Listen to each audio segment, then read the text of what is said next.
नमस्ते स्टूडेंट्स।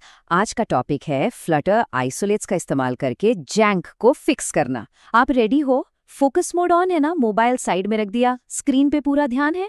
चलो शुरू करते हैं। तो सोचिए, आपने एक बहुत ही खूबसूरत स्मूथ ऐप बनाई, लेकिन जैसे ही कोई हैवी ऑपरेशन चलाया, मान लीजिए कोई बड़ी फाइल डाउनलोड हो रही है, ऐप एकदम से फ्रीज हो गई। ना स्क्रॉल हो रहा है, ना बटन काम कर रहा है। बस इसी को कहते हैं जैंक। ये बहुत ही फ्रस्ट्रेटिंग प्रॉब्लम है ना? पर चिंता मत करो, आज इसका सल्यूशन समझेंगे। तो ये जंक आखिर होता क्यों है? देखिए, सीधी सी बात है, कोई भी ऐसा काम जिसमें थोड़ा ज्यादा टाइम लगता है, जैसे कोई बड़ी सी जेसन फाइल को प्रोसेस करना, इमेज पर फिल्टर लगाना या डेटाबेस से हजारों रिकॉर्ड्स एक साथ निकालना, ये सब आपके यूआई को फ्रीज कर सकता है। स्क्रीन पे ध्यान है ना? ये प्रॉब्लम आपने जरूर फेस की होगी, राइट? ठीक है, तो अब जरा गहराई में जाते हैं। इस प्रॉब्लम की जड़ को समझने के लिए हमें एक बहुत ही जरूरी कॉन्सेप्ट समझना होगा, मेन आइसोलेट। यहीं से आप कह सकते हैं सारी कहानी शुरू होती है। हर फ्लटर ऐप बाय डिफॉल्ट सिर्फ एक सिंगल थ्रेड पर चलती है, और उस थ्रेड का नाम है मेन आइसोलेट। आपका सारा का सारा डार्ट कोड, यूआई को स्क्रीन पर दिखाना, यूजर के टैब्स को हैंडल करना, सब कुछ इसी एक जगह पर होता है। सोचो, बस एक ही वर्कर है और सारे काम उसी को करने हैं। अब इस मेन आइसोलेट के पास एक इवेंट लूप होता है। इसको आप एक कैफे के कैशियर की तरह समझ सकते हैं। जैसे कैशियर एक एक करके कस्टमर का ऑर्डर लेता है, बिल्कुल वैसे ही इवेंट लूप भी एक एक करके टास्क को प्रोसेस करता है, जो एक लाइन मतलब एक क्यू में लगे होते हैं। जब पहला काम खत्म होगा, तभी दूसरे की बारी आएगी। लॉजिक समझ आया या सिर्फ देख रहे हो? इवेंट लूप का फंडा क्लियर हुआ? तो इस क्यू में होता क्या क्या है? यूजर का बटन पर टैप करना, कोई फंक्शन का चलना, और सबसे जरूरी, स्क्रीन पर यूआई को पेंट करना, जो एक स्मूथ एक्सपीरियंस के लिए सेकंड में 60 बार होना चाहिए। और इसी लाइन में आपका वो हैवी वाला टास्क भी आकर लग जाता है। सब एक ही लाइन में खड़े हैं। तो प्रॉब्लम अब बिल्कुल साफ दिख रही है। अगर आपका हैवी टास्क, मान लो 10,000 रिकॉर्ड्स फिल्टर करने का काम, क्यू में सबसे आगे लग गया, तो वो पूरे इवेंट लूप को ब्लॉक कर देगा, पूरा ट्रैफिक जैम।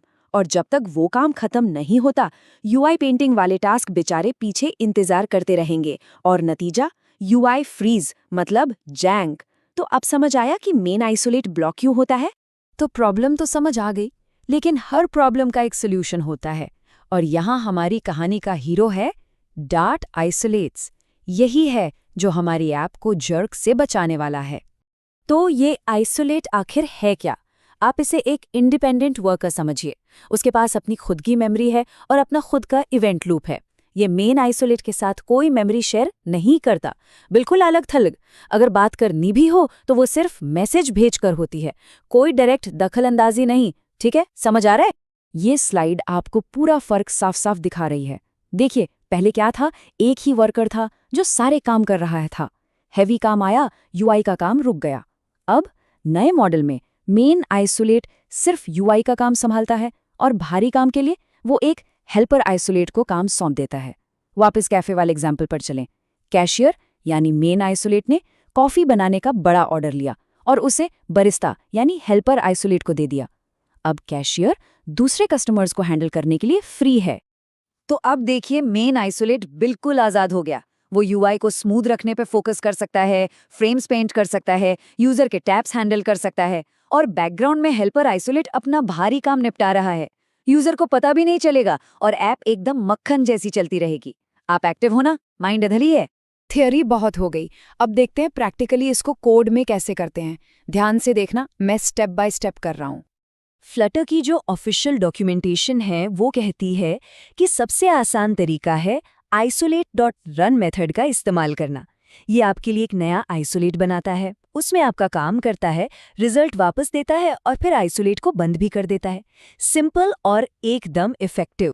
लेकिन isolate.run से भी एक ज्यादा आसान ऑप्शन है, खासकर जब आपको कोई काम बस एक बार करवाना हो, और वो है कंप्यूट फंक्शन। ये अंदर ही अंदर isolate.run को ही यूज करता है, पर इसका सिंटैक्स और भी ज्यादा सिंपल है, तो हम इसी का इस्तेमाल करेंगे। कंप्यूट यूज करना तो बच्चों का खेल है। सिर्फ 3 स्टेप्स हैं। पहला, उस हैवी फंक्शन को पहचानो जिससे प्रॉब्लम हो रही है। दूसरा, ये पक्का कर लो कि वो फंक्शन या तो टॉप लेवल हो, मतलब किसी क्लास के बाहर, या फिर एक स्टैटिक फंक्शन हो। और तीसरा, बस उस फंक्शन को कंप्यूट के जरिए कॉल कर दो। बस इतना ही। है ना सिम? अब स्क्रीन पर देखिए, ये है बिफोर सिचुएशन। यहाँ पार्स फोटोज एक हेवी फंक्शन है जो एक बहुत बड़ी जेसॉन स्ट्रिंग को प्रोसेस कर रहा है। जब ये लाइन चलेगी तो ये मेन आइसोलेट पर चलेगी और यूआई को कुछ सेकंड्स के लिए या शायद उससे भी ज़्यादा देर के लिए फ्रीज कर देगी। यही है हमारी कहानी का विलन। और ये देखिए, आफ्टर सिचुएशन हीरो की एंट्री हो चुकी है। देखा कितना छोटा सा चेंज है। हमने बस पार्स फोटोज फंक्शन को कंप्यूट के अंदर रैप कर दिया है। पहला आर्ग्यूमेंट है फंक्शन का नाम और दूसरा आर्ग्यूमेंट है वो डेटा जो उस फंक्शन को पास करना है। अब ये काम एक बैकग्राउंड आइसोलेट में होगा और आपका यूआई एकदम स्मूथ रहेगा। समझ आया? वीडियो पॉज करो, ट्राई करो, फिर आगे बढ़ो। सिर्फ देखने से याद नहीं रहेगा। ओके, तो प्रॉब्लम को फिक्स करना तो हमें आ गया, लेकिन ये कैसे पता चलेगा कि प्रॉब्लम है कहाँ? हमारे कोड में ऐसे कौन से फंक्शंस हैं जो स्लो चल रहे हैं? इनको ढूंढने के प्रोसेस को कहते हैं परफॉर्मेंस प्रोफाइलिंग। स्लो कोड को ढूंढने के लिए हमें परफॉर्मेंस को नापना पड़ेगा, मतलब मेजर करना पड़ेगा। पर सवाल यह है कि किस मोड में मेजर करें? फ्लटर हमें अलग अलग बिल्ड मोड्स देता है। चलिए देखते हैं।